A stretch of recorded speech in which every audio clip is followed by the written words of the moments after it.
In 1974, in Chicago, Illinois, graduate Richard from Millfield College welcomed his important moment as his self-authored play received widespread acclaim, and all his friends and family praised this future talent.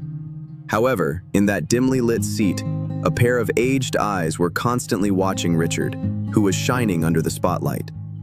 Richard's play was very successful and was about to take the classic stage of Broadway. Just as everyone was cheering, an elderly woman with silver hair slowly walked up to Richard, who had his back turned.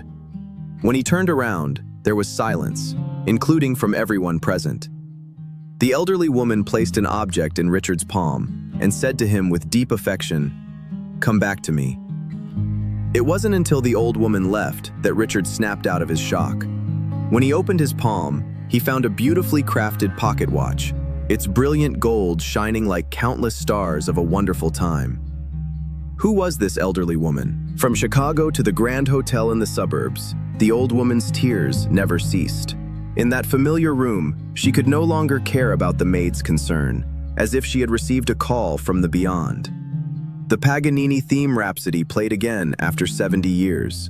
Looking at Richard's highly praised script in her hand, the old woman understood that he had finally returned, like the lighthouse by the lake in the dimness outside. Though it had no light, it would always guide people. "I have finally waited for you. I can see you again." 8 years later in Chicago, the Paganini theme rhapsody played again, but this time in Richard's studio. 8 years had made Richard a prominent figure in the theater industry, hinting at the taste of a rising star. Yet even his favorite piece from the vinyl record could not inspire him at all. He had been stuck on his new script for a long time and had lost the motivation to continue writing. At that moment, Richard's heart was like a kite outside, caught in a howling wind. He decided it was time to leave. Even his agent did not understand why Richard wanted to travel now, as everyone was looking forward to Richard's new story. But only Richard understood that if he couldn't find himself, how could there be a new story? Walking from the city to the suburbs, from concrete to green fields, Richard suddenly looked at the sign behind him and had a thought. The Grand Hotel was established in 1887. Perhaps this could be a good place for him to stop and rest for a while. The Grand Hotel is an old hotel, and even today, check-in requires Richard to fill out forms manually. At this moment, an elderly waiter approached Richard. The old man's name is Arthur, who has been working at the hotel since 1910. Arthur's father was a front desk clerk at that time, and he grew up in this hotel. He vaguely remembers that his father always warned Arthur not to play ball in the lobby. Fortunately, this room is nice, and when he opened the curtains, he could see the beautiful lakeside view. After receiving a tip from Richard, Arthur kindly reminded him that he lives in a small cabin behind the hotel, and that he can come to him for anything he needs. "Have we met somewhere before?" Arthur suddenly turned around and said something that puzzled Richard. How could he have met such an old man? After all, the strange old man from 8 years ago was already memorable enough. During a break, Richard intended to enter the restaurant for a meal, but since it wasn't open yet, he could only wander around the hotel. At this time, Richard discovered that the hotel has its own historical exhibition hall. In that moment, he impulsively walked in. It was filled with various items under a backdrop of red fabric, each having a history of its own. It seemed to be telling a story, waiting for something. Suddenly, a familiar rhapsody echoed in Richard's ears. In that instant, Richard felt enchanted. He turned around and was stunned by the sight before him. Under a bright beam of sunlight was an old and tranquil photograph. In the distance, there was a breathtakingly beautiful woman, someone he seemed to have seen before, as if she were a familiar person. Yet Richard felt an inexplicable, strong impulse in his heart. The beauty in that photograph was always hazy, both distant and close, as if she were a girl yearning for love, gazing at her true soulmate. Beautiful like flowers blooming in spring, smiling like the hottest sun in summer. Richard was eager to know who the person in the photograph was. Out of curiosity, he sought out the old man Arthur to inquire. Arthur told Richard that the woman was the most famous actress of the time, Elise, who starred in stage plays at major hotel theaters, and that the theater by the lake was the Grand Hotel's theater. The photograph was taken 70 years ago in 1912. In 1912, actress Elise. How could someone from that time be so beautiful? Why was he so obsessed with an actress from 70 years ago? Countless thoughts echoed in Richard's mind. He couldn't help but gaze at Elise, even losing his appetite and unable to sleep at night. Elise's face lingered in his mind for a long time, refusing to fade away. For an entire night, Richard was deeply troubled. By morning, after gazing once more at the beautiful woman, he made a decision in his heart. He hurriedly called a stop to Arthur, who was moving the luggage, and drove to the nearby library, where Richard finally found information about Elise's background. Elise McKenna was born in Salt Lake City in 1885 and was a well-known actress in the United States during the early 20th century, holding the national box office record on stage for many years. At the age of 14, Elise gave up her studies and followed her mother to New York in 1900, where she began her acting career on a small stage. With the help of her agent William, Elise became the first actress to leave a mysterious impression in the public eye. Even in the end, her private life remained a mystery, which further fascinated Richard. Through extensive research, Richard learned more about Elise's life. However, the last time Elise was featured in an old magazine was with her posthumous photograph, and the elderly Elise in that photo was the mysterious old woman who had given Richard a pocket watch 8 years ago, making Richard even more unable to resist. With the clues, Richard found the author of the information, Laura, hoping to obtain more information about Elise. Seeing that Laura did not trust his excuse, Richard took out the pocket watch he had received from the old woman 8 years ago. At that moment, Laura was taken aback. This was Elise's most cherished possession, which had disappeared the night she passed away. The night she passed away was also the night of Richard's dramatic premiere. Laura understood that the young man in front of her had an extraordinary relationship with the old woman, who had left Laura her most beloved item, a costume she treasured the most.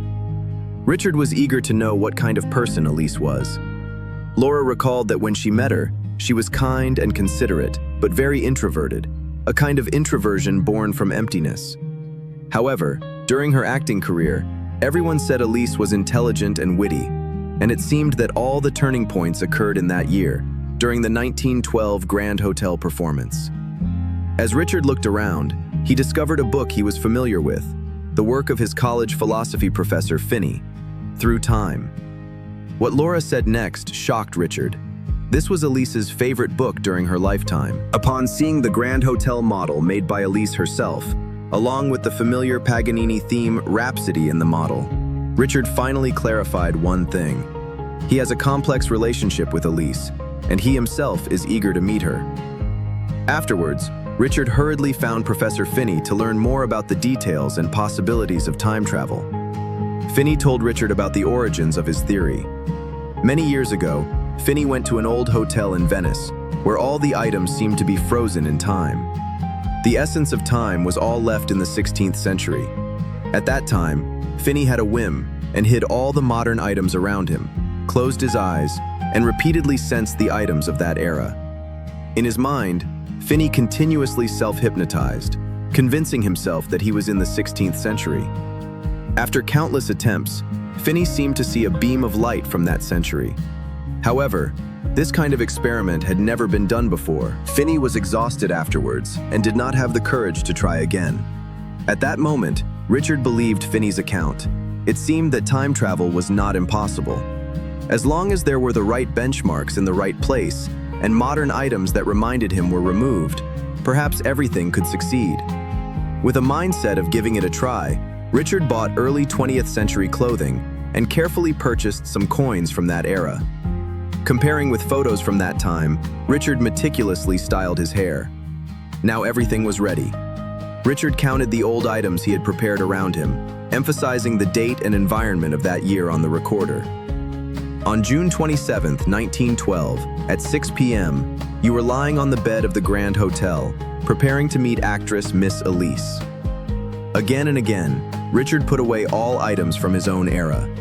Lying on the bed, fully immersed in the scene he recorded, however, it was not so simple. Countless self-hypnosis attempts nearly drove Richard to madness. Why couldn't he succeed? Where was the problem? Looking at Elise's photo, Richard stared blankly. Suddenly, Richard saw the hotel's registration book from that year and instantly understood that perhaps it was a matter of location.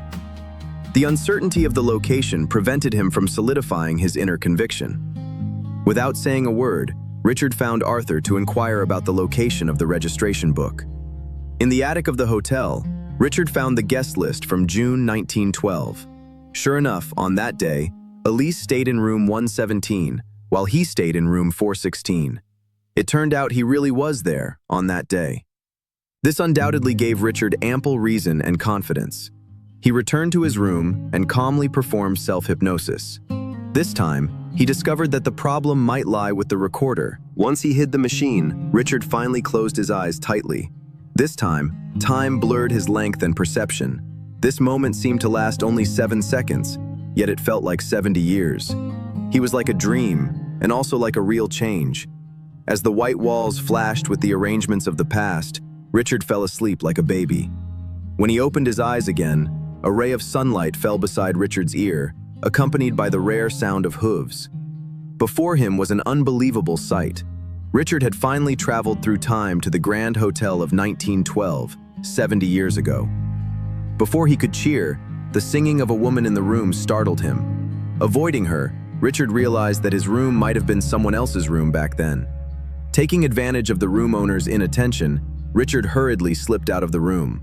Now, the free Richard was impatiently searching for Elise, repeatedly practicing his prepared opening lines. However, when he knocked on room 117, it was not Elise who opened the door, and the woman coldly rejected Richard's inquiry. Only when he saw the hotel lobby did Richard understand how lively and splendid the Grand Hotel was back then. Countless celebrities came and went, and the noise was deafening. He even noticed a little boy playing ball, who would become the gray-haired waiter, Arthur, 70 years later. Watching Arthur, who was forbidden by his father to play ball, Richard felt a moment of nostalgia. Now the most important thing was to find Elise. Richard went to the theater by the lake, searching again and again for the person who haunted his dreams. However, whether it was the theater staff or the actors, no one treated this clueless young man kindly. It seemed that Elise was a non-existent person. He thought the lounge would have the person he was looking forward to, but instead, a wealthy French lady shattered Richard's fantasy. Fortunately, the lady told Richard that at this time, Elise was very likely by the lake. On that golden evening, the worker's black cloth reflected a glimmer of hope behind Richard. It was a shadow of a sorrowful figure on the tranquil lake, gazing at something, more like waiting for something. The shadows of the trees constantly divided her from the world, and only by touching the trunk could she seemingly prove her existence. Richard stepped closer to the girl who haunted his dreams. She seemed to really exist, as if she were truly looking at him. Nervous, doubtful, and restless, no words could describe Richard's feelings at that moment. However, Elise was confused and hesitant, looking at the stranger. Uncontrollably, she asked, "Is it you?" Looking into Elise's fiery yet urgent eyes, Richard couldn't help but say, "It's me." At that moment, an untimely remark interrupted the conversation between the two. The man was William, Elise's agent. Without saying a word, William called Elise away, not even allowing her to glance back at the person, dismissing the anxious Elise, and warning Richard to stay away from her. Richard finally understood that the cold man before him was the rumored William, cold and mysterious yet full of authority. However, Richard had nowhere to go. All his motivation was to follow Elise because he understood that Elise recognized him and that he was a special person to her. During dinner, Richard sneaked into the restaurant. It was his first time experiencing the culture and atmosphere of that time, but Richard's attire seemed somewhat out of place among those who were engaging in lofty discussions.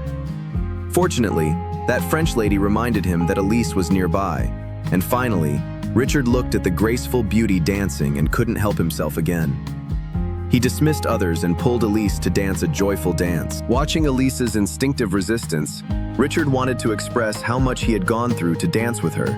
But fortunately, she truly acknowledged him and did not resist his passionate gaze. Little did he know that William, having noticed Richard, called security to drive him away. Elise did not understand why her agent disliked Richard. Suddenly, Elise chose to take an unprecedented action. She personally accompanied Richard as he left, which made William even more convinced that this young man would be his greatest enemy. Before Richard could start speaking, Elise hurriedly asked for all of Richard's information. Richard, a screenwriter living in Chicago, made Elise think it was a colleague's invitation. However, seeing Richard swear that he knew everything about her, Elise instinctively did not believe him. "Then why was the first thing you said when you saw me? Is it you?" Elise's heart skipped a beat, but still, she had to refuse Richard's invitation. After all, the manager who took care of her was quietly observing from a distance. That night, Richard resembled a child heartbroken, silently contemplating his next move. Meanwhile, William thanked his girlfriend Mary for driving Richard away during the day, but Elise was eager to learn from William whether Richard was indeed the one. William sighed sadly and stated that such matters could only be known by Elise herself. That night, Richard slept outside the hotel corridor for the entire night, and being broke, he couldn't figure out his next steps. Instinctively, he wanted to try his luck, so he knocked on Elise's door again, boldly and straightforwardly inviting her to breakfast. If breakfast was not possible, then lunch. If lunch was not possible, then a walk. Watching Richard's voice grow louder and his behavior more flamboyant, Elise, worried about waking the maid, had no choice but to agree, though this agreement also stirred feelings in her that she couldn't control. Soon, William discovered Richard loitering around, expressing great suspicion. After all, a screenwriter approaching meant Elise was definitely there for a performance. Richard answered calmly, not liking William's domineering attitude. This time, Richard resisted angrily. He didn't understand why William was hostile towards him, but he knew he had to accept William's challenge. Suddenly, Richard thought of something important. Since his name appeared on the guest list 70 years later, he needed to book a room now to ensure the integrity of time.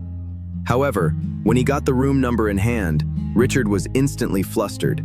This was not room 416 from the records. Could everything before him be a lie? Fortunately, the manager appeared in time to point out the mistake.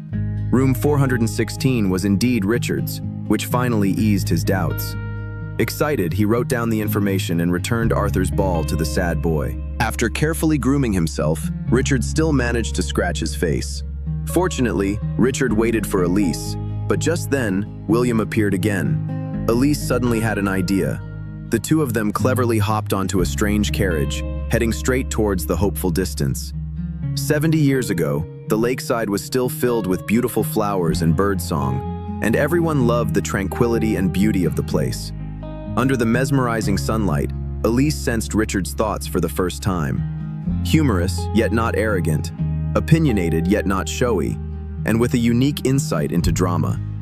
At that moment, Elise confirmed something she had waited for many years. Under the red and white lighthouse, Elise chose to share her story. For Elise, as a successful actress, mystery was the secret to maintaining her popularity, and it was this mystery that made her feel a twinge of emotional guilt towards Richard, whom she had met yesterday. Richard was eager to know why Elise said, "Is it you?"